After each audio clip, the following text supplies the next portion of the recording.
میرے اور آپ کے آقا و مولا نے ارشاد فرمایا میں تمہارے اندر دو بھاری چیزیں چھوڑ کے جا رہا ہوں، تمہیں لاوارث نہیں چھوڑ کے جا رہا۔ یہ امت تنکا تنکا کر کے جوڑی، اور اب حضور کے وصال کے بعد کیا امت بکھر جائے گی؟ کہا نہیں، ایسا نہیں ہے۔ انا تارکن فیکم الثقلین، میں تمہارے اندر دو بھاری اور وزنی چیزیں چھوڑ کے جا رہا ہوں، جن چیزوں کو میرے حضور علیہ السلام بھی وزنی کہیں، وہ کتنی وزنی ہوں گی؟ اولہما کتاب اللہ، ان میں سے پہلی چیز اللہ کی کتاب قرآن مجید، فیہ الہدی والنور فخذوا بکتاب اللہ واستمسکوا بہ، اس میں ہدایت ہے، اس میں روشنی ہے، اس میں اجالا ہے۔ فخذوا بکتاب اللہ، اللہ کی کتاب کو پکڑ لو، واستمسکوا، اور اس سے تمسک اختیار کر لو، مضبوطی سے چمٹ جاؤ اس کے ساتھ، تم نہیں گمراہ ہوگے اگر تم قرآن سے جڑے رہے۔ پھر ارشاد فرمایا وَإِتْرَتِي أَهْلُ بَيْتِي، اور میں اپنے اہل بیت کی صورت میں تمہیں دوسری بھاری چیز دے کے جا رہا ہوں، اور نصیحت کرتے ہوئے فرمایا اذکرکم اللہ فی اہل بیتی، اذکرکم اللہ فی اہل بیتی، اذکرکم اللہ فی اہل بیت، میں اپنے اہل بیت کے بارے تمہیں اللہ سے ڈراتا ہوں۔ ایک بار نہیں، دو بار نہیں، 3 بار فرمایا۔ پہلے ان دو کو الگ کر کے مخصوص کیا، یہ کافی تھا، ان کو بھاری کہا، اس سے اہمیت کو 4 چاند لگ گئے، اور پھر اذکرکم اللہ، اذکرکم اللہ، اذکرکم اللہ، ایک مرتبہ کہہ دینا کافی تھا، یہ تیسری اہمیت تھی، لیکن 3 مرتبہ کہہ کے کس احتیاط کے مرتبے پہ رکھا اہل بیت کو کہ کہیں تمہاری زبان معمولی سی لغزش بھی نہ کھا جائے، دیکھنا کہ میری اطرت کون ہے، ان کو نسبت کس سے ہے، ان دو کے دامن کو مضبوطی سے پکڑ لو، میں محمد ضمانت دیتا ہوں کہ تم کبھی بھی گمراہ نہیں ہو، لن تضلوا بعدی ابدا، تم کبھی بھی گمراہ نہیں ہو سکتے۔ میرے تو حضور نے ضمانت دی تھی کہ تم کبھی بھی گمراہ نہیں ہوگے، اور یہ امت 72-73 فرقوں میں بٹ گئی۔ حضور نے تو کہا تھا تم کبھی بھی گمراہ نہیں ہوگے، تو یہ 72 اور 73 فرقوں میں کیسے بٹ گئے؟ تو حضور نے ضمانت اس شرط پہ دی تھی کہ ان 2 چیزوں کو مضبوطی سے تھام لو، تم کبھی بھی گمراہ نہیں ہوگے۔ تو گمراہی اس لیے ہوئی، کسی نے قرآن کو چھوڑا، کسی نے اہل بیت کے دامن کو چھوڑا، کسی نے قرآن پکڑ کے دہائی دی لیکن اہل بیت کا بغض سینے میں پلتا رہا، اور کسی نے اہل بیت کے نام کا جھنڈا تو اٹھایا لیکن قرآن کو چھوڑ دیا، قرآن کو ترک کر دیا، اس کے پارے بھی پورے نہ مانے، گمراہ ہو گیا۔ اسے مبارک ہو جس کے ایک ہاتھ میں قرآن ہے، ایک ہاتھ میں اہل بیت نبوت کا دامن ہے، دونوں کو مضبوطی سے تھام لوگے کبھی بھی گمراہ نہیں ہو۔ قرآن تھیوری ہے اسلام کی، اور اہل بیت نبوت پریکٹیکل ہے، عملی مشق ہے۔ دوسری بات ارشاد فرمائی میرے اہل بیت کی مثال حضرت نوح علیہ السلام کی کشتی کی طرح ہے، جو اس پہ سوار ہو گیا نجات پا گیا، جو پیچھے رہ گیا غرق ہو گیا۔ یہ نکلتا ہوا فتنوں کا پانی، گھروں سے فتنے، باہر سے فتنے، منبر و محراب سے فتنے، سوشل میڈیا سے فتنے، الیکٹرانک میڈیا سے فتنے، درس گاہوں سے فتنے، دانش گاہوں سے فتنے، فتنے ہی فتنے نمودار ہو رہے ہوں گے۔ فتنوں کے سیلاب میں تمہارا ایمان، تمہارا دین، سب کچھ بہہ جائے گا، بچے گا وہی جو سفینہ آل مصطفیٰ میں بیٹھے گا۔ میری آل کی مثال حضرت نوح علیہ السلام کی کشتی میں ہے۔ اب کنارے لگنے کا راستہ، کشتی میں تو بیٹھ گئے لیکن جانا کدھر ہے، ساحل کدھر ہے؟ تو کہا اصحابی کالنجوم فبأیہم اقتدیتم اہتدیتم، میرے صحابہ کی مثال ستاروں کی ہے، جس کے پیچھے لگو گے منزل مراد پا جاؤ گے، ساحل مراد تک پہنچو گے۔ کشتی میں بیٹھ گئے ہو، سلامتی ہے، نظر ستاروں پہ رکھو۔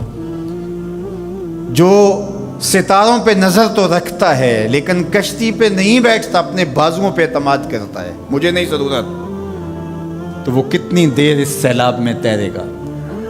کسی تیز تھپیڑے کی نظر ہو جائے گا، جاں گواہ بیٹھے گا، ایمان گواہ بیٹھے گا۔ اور جو کشتی میں تو بیٹھ جاتا ہے، کہتا مجھے ستاروں کی ضرورت نہیں ہے، تو وہ گھومتا رہے گا ان تھپیڑوں اور ان بھنوروں کے اندر، منزل مراد اس کو نصیب نہیں ہوگی۔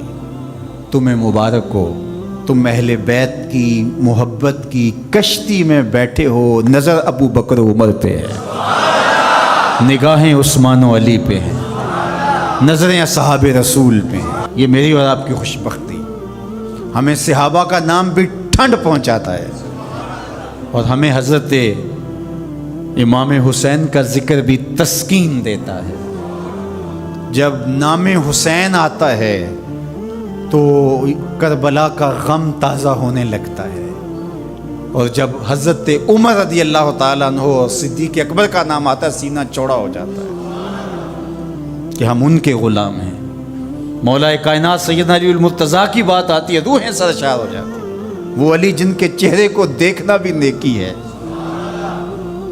ان کا نام بھی تسکین قلب کا ذریعہ ہے۔ تو اصحاب اور اہل بیت یہ کوئی منافات نہیں ہے، مشکات نبوت کی دو کرنیں ہیں، سینہ محمد سے پھوٹتی ہوئی ضیائیں ہیں، حضور علیہ الصلوۃ والسلام کے فیضان کے دو رنگ ہیں، گلشن محمدی کے کھلے ہوئے دو پھول ہیں۔ تو ہم صحابہ کی عظمت کو بھی سلام کرتے ہیں، اہل بیت کی عظمت کو بھی سلام کرتے ہیں۔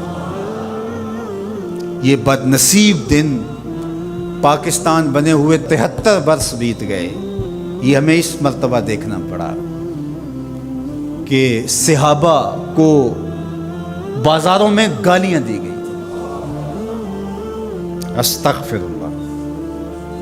حضرت ابو بکر صدیق رضی اللہ تعالی عنہ سے لے کے حضرت امیر معاویہ رضی اللہ تعالی عنہ تک حضور کا ہر صحابی عظمتوں کا مینار ہے، رفعتوں کا بام عروج ہے، اور ان کی تعظیم اور ان کی تکریم ہماری زندگی کا حصہ ہے۔ یار صحابی تو وہ ہے جس نے حضور کی صحبت پائی اور ایمان کی دولت سے مالا مال ہوا، وہ مٹی جو حضور کے نالین سے جڑی ہے وہ بھی ہماری آنکھوں کا سرما ہے۔ تو بات چل رہی تھی کہ یہ دین ادب کا دین ہے، لیکن بد قسمتی سے یہ باہر سے جو شرارتیں ہو رہی ہیں وہ تو ہو ہی رہی، لیکن ان دنوں میں جس پہ بات کی جا رہی ہے یہ تو کلمہ گو لوگوں کی کہانی ہے۔ سیدنا صدیق اکبر رضی اللہ تعالی عنہ کی تکفیر کرنے والے بظاہر کلمہ نہیں پڑھتے، صحابہ کو ننگی گالیاں دینے والے کیا کلمہ گو نہیں ہیں؟ اور ممبر پہ بیٹھ کے ایک طرف اسی اسلام آباد کے اندر حضرت سیدنا صدیق اکبر رضی اللہ تعالی عنہ کی تکفیر کی گئی، دوسری طرف اسی اسلام آباد کے اندر یزید کو حضرت یزید امیر المومنین کہا گیا اور اس کے قصیدے پڑھے گئے۔ یہ نہیں دنوں میں ہوا، یہ دو انتہائیں ہیں۔ میں آپ کو پھر مبارک دیتا ہوں، میں آپ کو 1000 بار مبارک دیتا ہوں، میں آپ کو 1,00,000 بار مبارک دیتا ہوں، میں آپ کو کروڑوں مرتبہ مبارک دیتا ہوں۔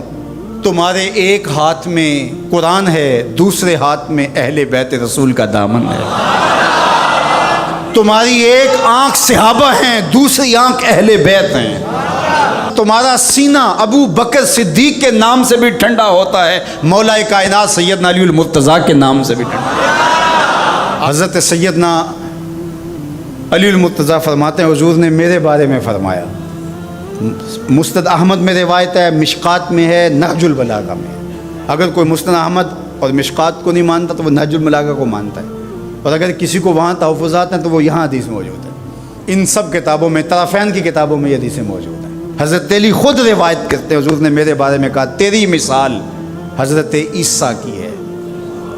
یہود نے ان پر تہمت لگائی، ان کی ماں پر تہمت لگائی اور ان کے قتل کے درپے ہوئے، ان سے بغض رکھا، اور عیسائیوں نے، نصارہ نے اتنا مانا کہ ان کو ابن اللہ کہہ دیا، اللہ کا بیٹا قرار دے دیا۔ اقانیم ثلاثہ میں سے ایک اقنوم کہا الوہیت مکمل ہی نہیں ہوتی جب تک یہ جز شامل نہیں ہوتا۔ تو کہا ایک بغض رکھ کے برباد ہوئے اور ایک مبالغہ کر کے برباد ہوئے۔ حضرت علی المرتضیٰ نے فرمایا کہ میرے بارے میرے آقا نے فرمایا یہلک فی رجلان محب مفرط و مبغض، علی تیرے معاملے میں آ کے 2 لوگ برباد ہوں گے، ایک محبت کر کے برباد ہوں گے، ایک بغض رکھ کے برباد ہوں گے۔ یہ ترازو ہے، اس پہ آپ اپنے آپ کو تول سکتے ہیں۔ کہیں حضرت علی کا نام دل میں کوئی رنجش، کوئی بے چینی، کوئی اضطراب پیدا تو نہیں کرتا؟ اور کہیں حضرت علی کی محبت صحابہ کے بغض کی نشأت کا ذریعہ تو نہیں ہے؟ حضرت علی کا نام لیں تو باقی اچھے ہی نہ لگیں؟ اور اگر آپ ترازو کے دونوں پلڑے دیکھتے ہیں ٹھیک ٹھیک تول رہے ہیں، کسی نے ذکر حسن حسین کا کیا تو روح سرشار ہو گئی، سیدہ فاطمہ الزہرا کا ذکر ہوا آنکھیں ادب سے جھک گئیں، حضرت ابو بکر کا نام آیا تو دل عقیدت سے